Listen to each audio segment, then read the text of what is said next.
प्रधानमंत्री नरेंद्र मोदी ने राहुल गांधी पर बड़ा हमला किया है। इस बार राहुल गांधी अमेठी से चुनाव नहीं लड़ रहे हैं, उसकी जगह अब वो रायबरेली से प्रत्याशी बन गए हैं। इस दाव पर तंज कसते हुए एक रैली में पीएम मोदी ने कहा कि सोनिया गांधी भी अब डर के मारे राजस्थान चली गई हैं। पश्चिम बंगाल के वर्धमान दुर्गापुर में एक जनसभा को संबोधित करते हुए प्रधानमंत्री नरेंद्र मोदी ने कहा कि मैंने पहले ही यह बता दिया था कि शहजादे वायनाड में हार के डर से अपने लिए दूसरी सीट खोज रहे हैं।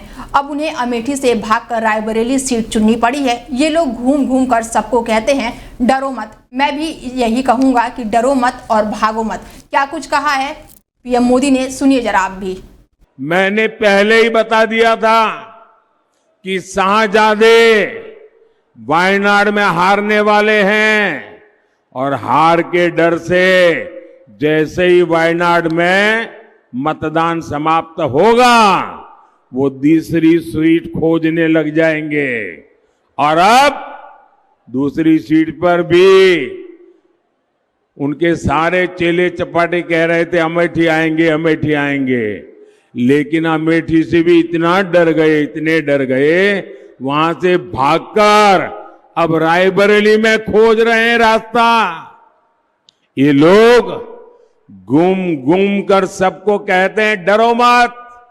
मैं भी आज उन्हें कहता हूं और बड़े जी भर के कहता हूं, अरे डरो मत, भागो मत। यूपी के बरेली और आंवला सीट पर 7 मई को तीसरे चरण में वोटिंग होनी है। ये दोनों ही सीटें बीजेपी का गढ़ माना जाता है। तीसरे चरण के प्रथम चुनाव में 2 दिन का वक्त बचा है। ऐसे में यहां बीजेपी पूरी ताकत लगाते हुए दिखाई दे रही है। आंवला से बीजेपी प्रत्याशी 2 बार के मौजूदा सांसद धर्मेंद्र कश्यप के जिताने के लिए वोटों के लिए लगातार बीजेपी नेता अपील कर रहे हैं। बता दें कि बीजेपी ने लोकसभा चुनाव में पूरी ताकत झोंक दी है। इस दौरान सीएम योगी ने कांग्रेस के घोषणा पत्र पर जमकर निशाना साधा है। इंडी गठबंधन जो है कांग्रेस, सपा और उनके साथ जो और भी तमाम लोग जुड़े हुए हैं, इन सब का गठबंधन है ये। और ये गठबंधन कैसे? स्वार्थ का गठबंधन। ये गठबंधन देश के लिए नहीं है। ये गठबंधन किसके लिए है? आज आपने देखा होगा पाकिस्तान का एक मंत्री, पूर्व मंत्री राहुल गांधी की तारीफ कर रहा है। यानी भारत में कोई तारीफ नहीं करता, क्योंकि लोगों को मालूम है जब भी भारत पे संकट आएगा तो राहुल गांधी सबसे पहले इटली भागेगा। तब से भारत की याद नहीं आती है, तब से भारत की जनता याद नहीं आती है। लेकिन जब चुनाव आते हैं तब रामलला भी उनको याद आते हैं।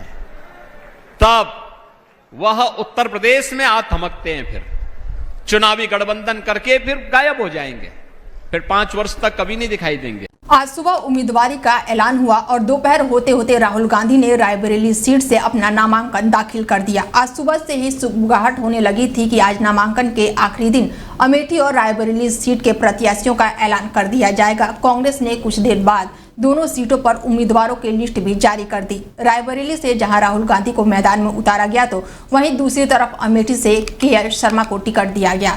उम्मीदवारी का ऐलान होते ही पहले केएल शर्मा का नामांकन हुआ। नामांकन से पहले कांग्रेस नेता प्रियंका गांधी अमेठी पहुंची। उसके बाद अशोक गहलोत भी उनके साथ मौजूद रहे। रायबरेली में राहुल गांधी ने रोड शो निकाला, जिसमें कांग्रेस के साथ कई दिग्गज नेता भी शामिल हुए, साथ ही समाजवादी पार्टी के कार्यकर्ता भी शामिल हुए। ये रोड शो अलग अलग इलाके में होते हुए कांग्रेस के कार्यालय पहुंचा। कांग्रेस कार्यालय में कुछ देर रुकने के बाद पूरा काफिला राहुल गांधी के साथ सीधे नामांकन दाखिल कराने के लिए रवाना हो गया। कांग्रेस के पूर्व अध्यक्ष राहुल गांधी ने आज रायबरेली लोकसभा सीट से पर्चा दाखिल किया। काफी सस्पेंस के बाद कांग्रेस ने राहुल गांधी को अमेठी की जगह रायबरेली से उतारा है। इसके बाद बीजेपी ने एक के बाद एक फिर से राहुल गांधी पर हार के डर से अमेठी और वायनाड छोड़कर रायबरेली से लड़ने का आरोप लगाया।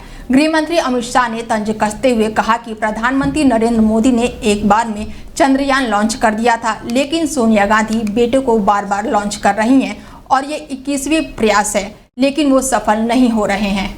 सोनिया जी 20 बार लॉन्च कर चुकी है, मगर लॉन्चिंग इनकी सफल नहीं हुई है। और आज 21वीं बार फिर से अमेठी से भागकर रायबरेली में पर्चा डाला। अरे राहुल बाबा, मैं यहां से रायबरेली का परिणाम बता देता हूं। भारतीय जनता पार्टी के प्रत्याशी दिनेश प्रताप सिंह के सामने आप रायबरेली से प्रचंड बहुमत से हारने जा रहे हैं। मेरी बात लिख